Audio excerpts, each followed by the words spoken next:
Accident history over the past 9 years shows controlled flight in the terrain as the leading cause of fatalities and as the second leading cause of hull losses. American Airlines pilots operate in and out of numerous airports deeply embedded in mountainous terrain. We face the threat in the Andes, Rockies, Alps, Central America, and numerous other locations. This video segment from the Advanced Aircraft Maneuvering Program will focus on the proper response to a terrain encounter. Terrain. Pull up. Pull up. Pull up. Now we're going to step into another arena here. Controlled flight in the terrain. Now this subject, controlled flight in the terrain, is a very sensitive one for us here at American Airlines. And something we have to get straight right up front here is that this segment of this program was in this program being given to check airmen before our accident at Hartford or our tragedy at Cali. I'm trying to say to you is there's nothing I'm saying here that is a consequence of the Cali accident. There may be some things I'm going to talk about that apply to what happened at Cali, but they're not consequential to it, okay? Okay, as we look at the top bullet, read that to yourselves. Tell me, is that a strong statement?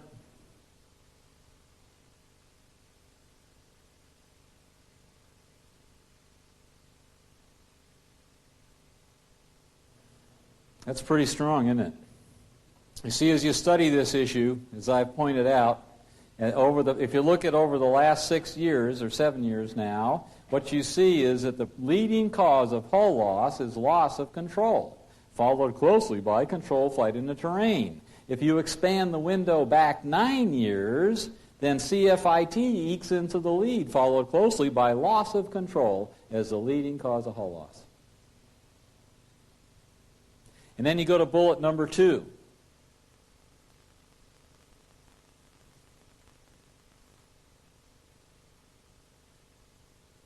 As we analyze this issue, who more than American Airlines flies into deeply embedded mountainous airports all over this planet, in the Rockies and Central America and Andes and the Alps, with regular and high frequency? And as we look at that, the answer clearly becomes no one.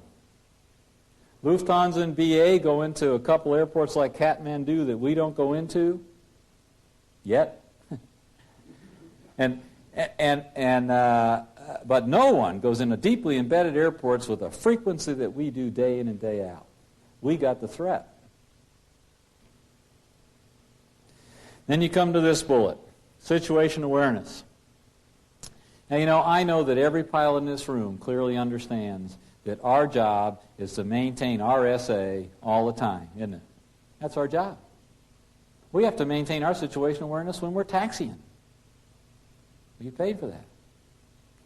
But when we're in the Andes, in South and Central America below 250 and below 150 in the Rockies and the Alps, we have got to maintain our situation awareness 100%.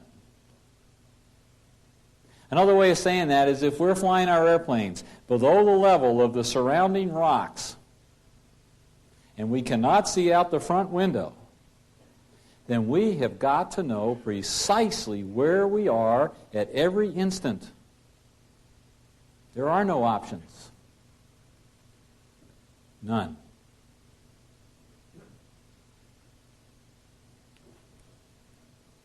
Then we come to this, delayed response syndrome. This is fascinating stuff. When you study these 37 accidents, what you find is that in 58% of those accidents, this GPWS Mode 2 system was installed in those airplanes and going off without any response or with a totally inadequate response.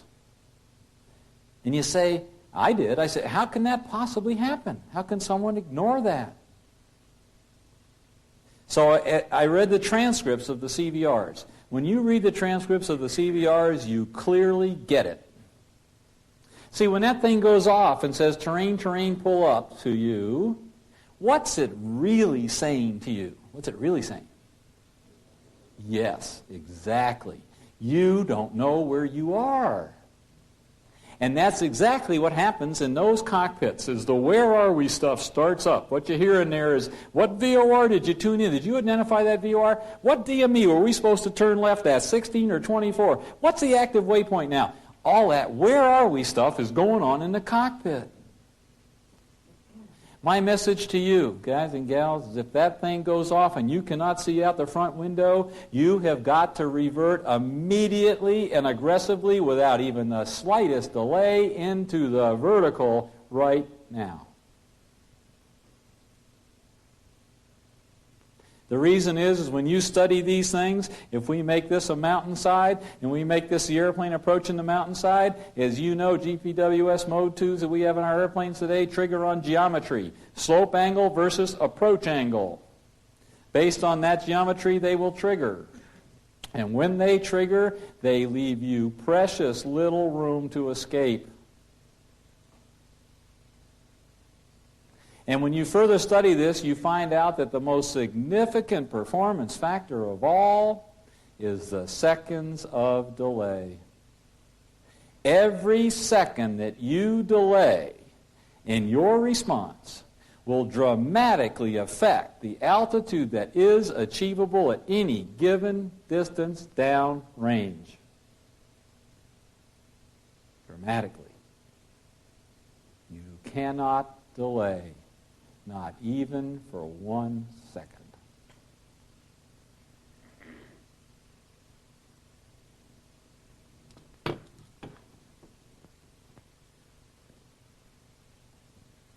As we look down to the next block, we're talking about enhanced GPWS. Each of these blocks moves us farther away from the mountain, or the ground if it's kind of an approach sort of accident. Each one moves us farther away from the ground. What is enhanced GPWS? As you know, this is coming to all American Airlines airplanes and aggressively being installed in our 757s right now. We flew this system extensively in one of our 75s down in the Andes, and it worked quite well. We are now putting it in all 75s, and eventually it will come to all fleet aircraft. What is enhanced GPWS? Well, basically, as most of you may realize, it is an onboard terrain database. It's down in the E&E compartment.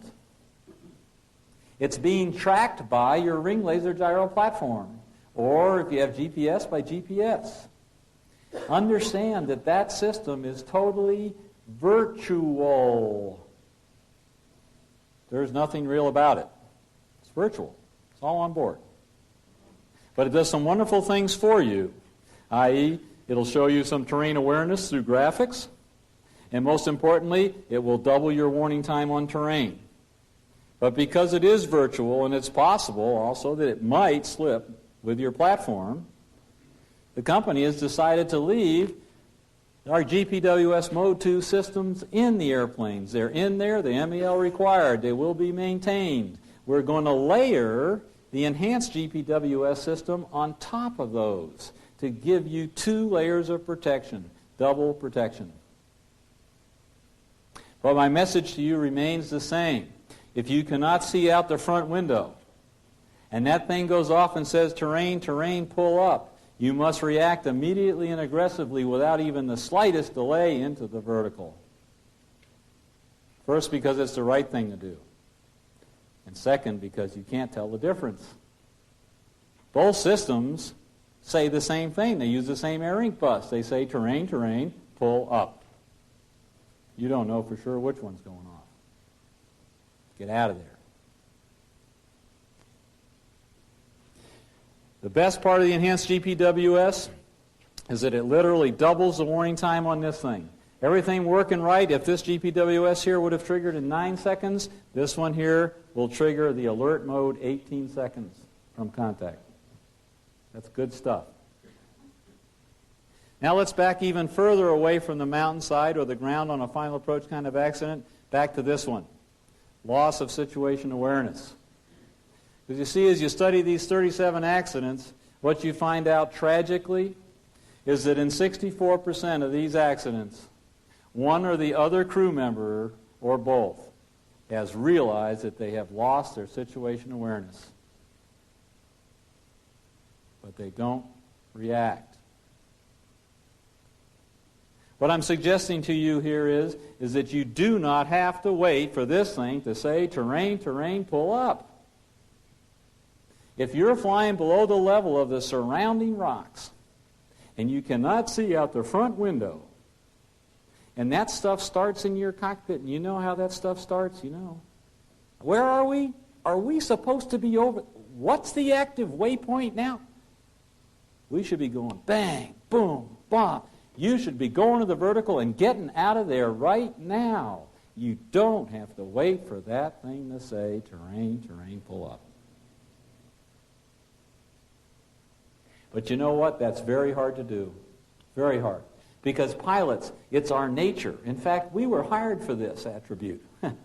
It's our nature. We get it done. In the face of adversity, we get it done. That's what we get paid for. And so we have this tendency to want to say, you know, I think I'm supposed to be over here. I'll get over there and make it right, or over here and make it right. Not now. Not now. Now, the only way you can make yourself go into the vertical in this situation, because of your nature, is to have a serious talk with yourself. But don't let anybody see you doing that, okay? But when you have that, I have had that talk with myself. I've had it. I fly down south a lot. But I know now, because I've done that if that ever happens to me, I'm going straight to the vertical. The only reason is because I'm predisposed to do it. Otherwise, I wouldn't. You might be interested in knowing that we have one of those last year. Based on situation awareness alone. In the Keto Bowl, we had one of our captains react in that way. I'm not going to tell you the story because it is a special subject of a course that we call Human Factors and Safety Training. But the point is, based on loss of SA alone, that captain reacted. On evaluation, we find it's a darn good thing that he did.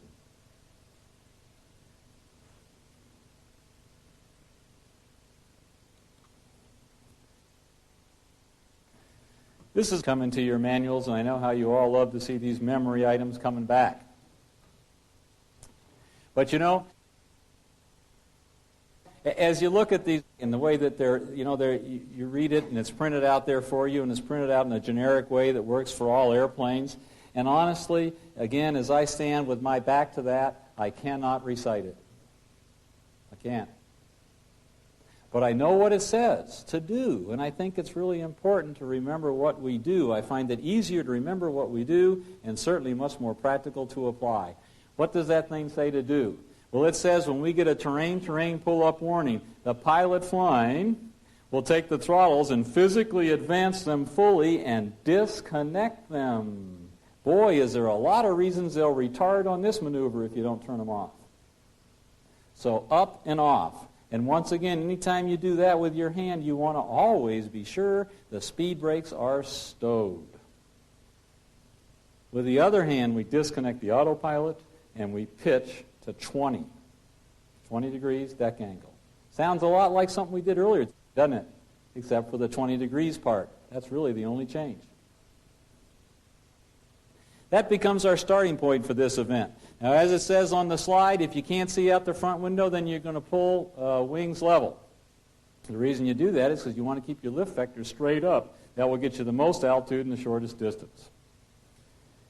So let's make that our starting point then. 20 degrees of deck angle with a full thrust vector in. Now let me give you another interesting statistic. Of the last 17 CFIT accidents, the terrain engaged, the angle of the slope, on average, was 24 degrees. That is a steep mountainside. That means half of those were more than 24 and half of them were less. Let's just use 24 degrees. Next question. Here's an airplane with a 20-degree deck angle going against a 24-degree mountain slope. How are we doing here? Yeah. Because,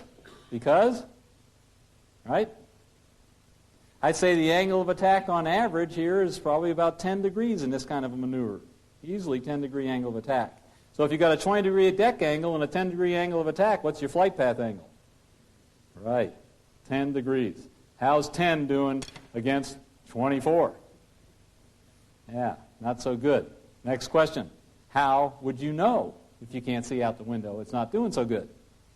And once again, the pilot not flying becomes a key and critical player, just like he was in microburst. He's got to advise you how you're doing relative to the threat, which is the ground.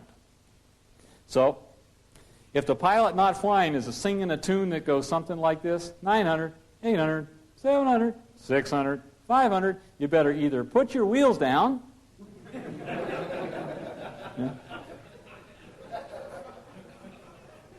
or get your nose up, right?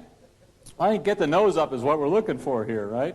So he starts that countdown, you get your nose up. You know, you pull your nose up now to 25. He says, hey, man, you are still closing. You're coming up on 500 feet closing. Hey, you're still closing. Well, 30 degrees. You're still closing on this mountain. You come up on 300 feet, you're closing. 35 degrees, deck angle. You don't want to hit the mountain.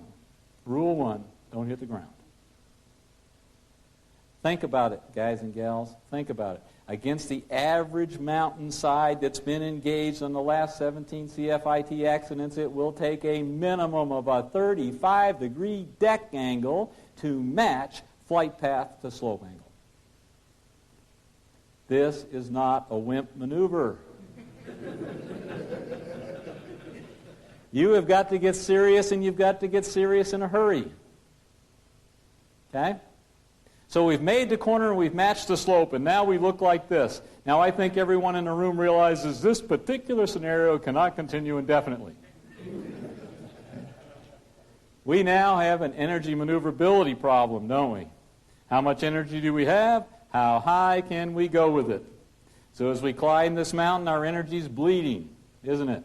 As we think through this, using some of the aviator stuff we've already talked about today, as we're climbing this mountainside and our energy's bleeding coming off our airspeed indicator, what might be a good idea if we see the airspeed starting to go below our clean min maneuver speed and we still haven't topped the mountain? What could we do to keep us going for a little while? Sure, slats. Flaps won't help too much. Now this is subsequent to the initial move now. This is not part of the initial move. But much later on, when we see ourselves running out of energy, throwing our slats out will help all of our airplanes fly 40. They'll fly 40 knots slower than they would otherwise at 1G. Well, sorry, you Fokker guys.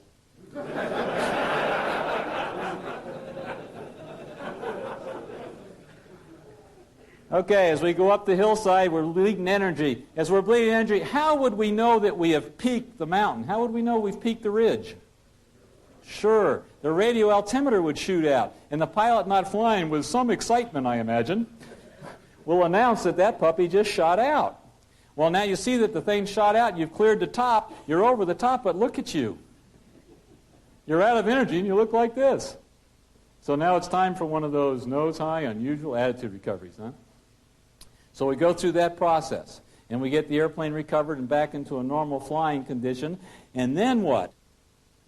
After you recover from this nose-high attitude, you'll go to maximum angle climb speed. And then at maximum angle climb speed, climb, if you're in the Alps or the Rockies, climb to 15,000 feet and level off and figure out where you really are. And if you're down in the Andes, go to maximum climb speed and then climb all the way to 25,000 feet. Then level off and figure out where you really are. The neat thing about down in the Andes, once you figure out where you are, you'll be the only one that knows. But the neat thing is because you reacted immediately and aggressively, you're alive.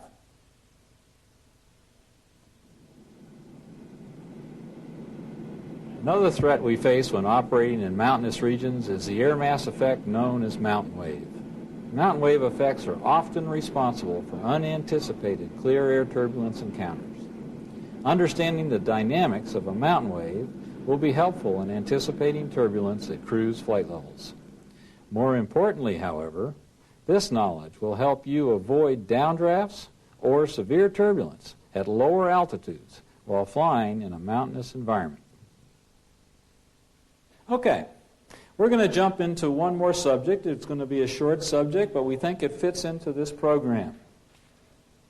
The reason we think we need to put it in this program is because of bullet number 1.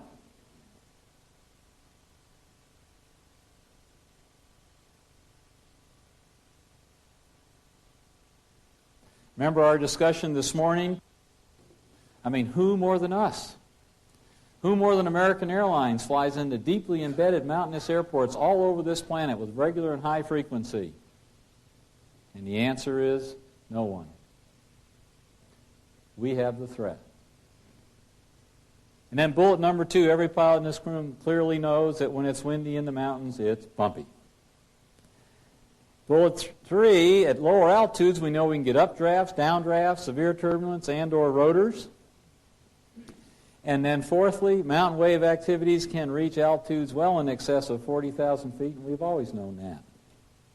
As we look at this issue generically on a slide, and by the way, I've massaged these slides quite a bit. I didn't know a lot about this subject when I started on this, and I found a lot of people that thought they knew a lot about this, but I finally think I have the 3 guys in this country that really do understand this. I'm convinced.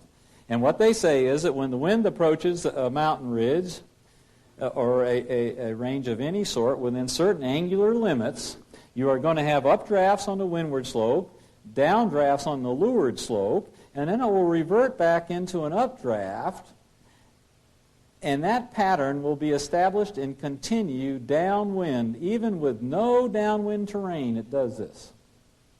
And that particular mountain wave pattern has been known to go downwind as much as 1,200 miles. Underneath the second wave, it is not uncommon to have a rotor. And the rotor doesn't have to be down here. It can be up here in the 30,000s. And this is severe turbulence. And we have recorded history of this in American Airlines 3 times already this year. And you don't have to be in or near the mountains necessarily, mentally and physically, geographically, to encounter this. As an example, we had one of our flights, January 3rd of this year, en route from Chicago to Stockholm over the Atlantic Ocean. And as fate would have it, I was riding in first class. I was not part of the crew. It was clear. And we had already passed over Greenland. We were headed for some point south of Kef. It was clear. There were stars outside. Everything was fine. I was in my computer here updating it for Swedish. And it started to get rough. And it felt weird.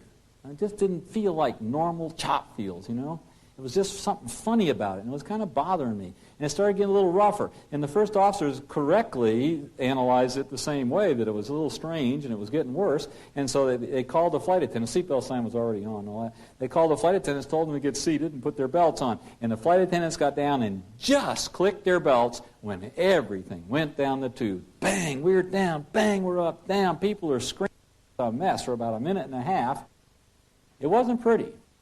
And I'm just stop the story right there. But the point here is, on analysis 2 weeks later, with the meteorologists, we found out that was a mountain wave rotor over the Atlantic Ocean.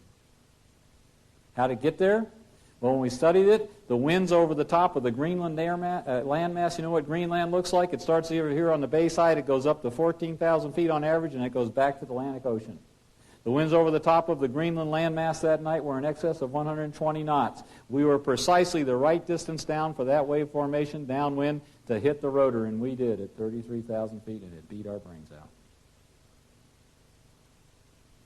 You don't have to be in the Andes, is what I'm saying.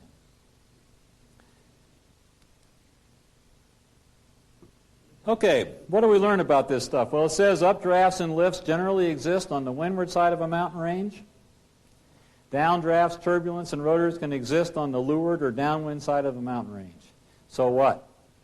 So where there is a choice, we're going to favor the windward slopes. And those of you that fly in the Andes, we have a lot of choices. Likewise, in and out of Vail and Gunnison and Jackson Hole, we have choices when it's visual. Unusual attitudes or demands for maximum performance can evolve rapidly in the mountains. And then this, an escape plan. All of you that are mountain flyers know the plan. It's the same in all mountain flyers' books. We'll do that 3-step plan in just a minute. And then this one. And this one cannot be overemphasized, you know. The seatbelt sign.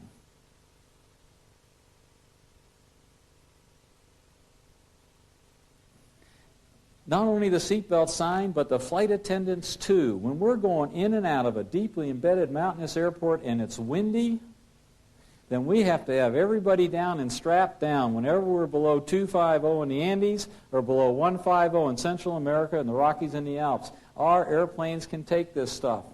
They're strong. We can fly through it. We're good aviators. But those passengers are fragile, and this stuff gets real rough sometimes. This one here is a little different. This is called resonance reinforcement. What's different about this is you have downwind terrain. What happens here, the experts say, is we get the updraft on the windward slope and a downdraft on the leeward slope, but then it sees this downwind terrain, and they call this a jump accelerator. And what it does is it bends the second wave steeper, which makes the second wave even higher than the first. It establishes a very strong wave pattern. This wave pattern has been known to go downwind for 2,000 miles. This is not a rotor. In this example, a rotor would exist under the third wave. Okay? This is turbulence, and they say this is the worst turbulence known to aviation. It is caused by the flow restriction of the jump accelerator. And it ends up right in this arena here. Okay? How many in this room besides me have flown in and out of Santiago, Chile quite a few times? A bunch of you all, right? Great. Let's make this Santiago, because Santiago looks a lot like this. Here's the Santiago airport. It sits in this valley down here at 1,800 feet. Abeam the Santiago airport, the Andes Mountains go to 23,600 feet. Over here on the ocean side of the Santiago airport, there's a series of ridges that go up to 12,000 feet. Down there they call them hills. Okay? It sets up this exact pattern, because those of you who fly down there know the wind blows from the Mendoza side to the Santiago side. And so when it sets up this pattern, it looks just like this, resonance reinforcement. And we got airplanes from American Airlines back and forth to Buenos Aires, got to get down in this valley. Coming down from Miami, got to get down in this valley. Coming down from Dallas, I've got to get down in this valley. If you got to get down on this valley and the wind is blowing like this today, which side of this valley would you fly down on your way into the airport? This side or this side? You see, it's obvious, isn't it? If you pick the windward slope, you will have lift and it will be smooth. There's just one problem. It's invisible. So you have to remember, is it windy? Because if it's not, no issue. If it is, which way is it blowing? Knowing that, you can pick the windward slope, both coming and going. Guys in Avianca have some. I gave this course by invitation to Avianca in Bogota. Boy, have they got some examples, stories to tell about this. Suppose you don't have a choice, though. In other words, suppose you're arriving on a star of some sort, you know, and we're coming in here somewhere, and then on the star, you know, maybe you turn toward the airport, and because it's broken clouds, you have to stay on that star. And you're coming in on that star, and you get in here someplace, and all of a sudden you start sinking big time, right? So all that performance stuff starts. Maximum power, right? Turn the oil throttles off, stow the boards, 15 degrees, all that stuff starts. But in addition to that, the mountain flyers books all say you've got to change what you're doing. And they all have the same 3 rules, and those of you that are mountain flyers know the rules. They say, Rule 1, turn away from the leeward slope. Turn away from it. Well, which way?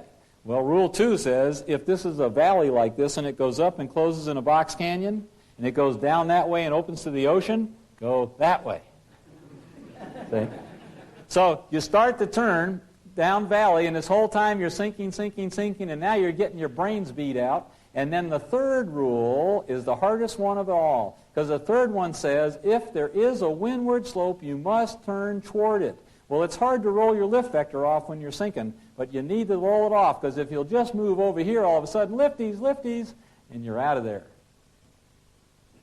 Guys that have a lot of experience with this will tell you that this is a very powerful effect.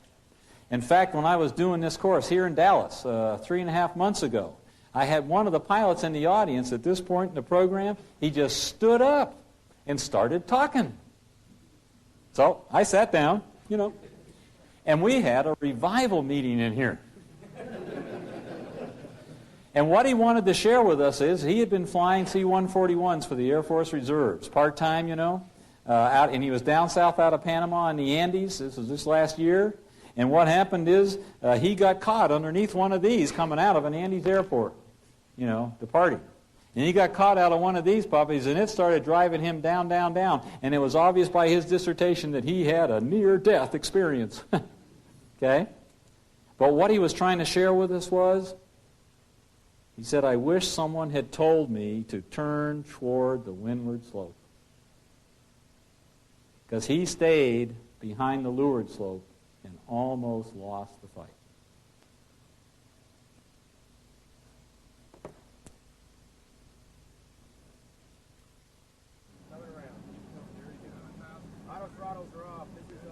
American Airlines pilots operate in and out of numerous airports and mountainous regions. It's imperative that we maintain our situation awareness throughout each and every flight. We must know precisely where we are at all times when flying below the level of surrounding terrain. Additionally, an understanding of the air mass effects resulting from mountain wave will enhance safety as well as provide a more comfortable ride for our passengers. 50, 40, 30.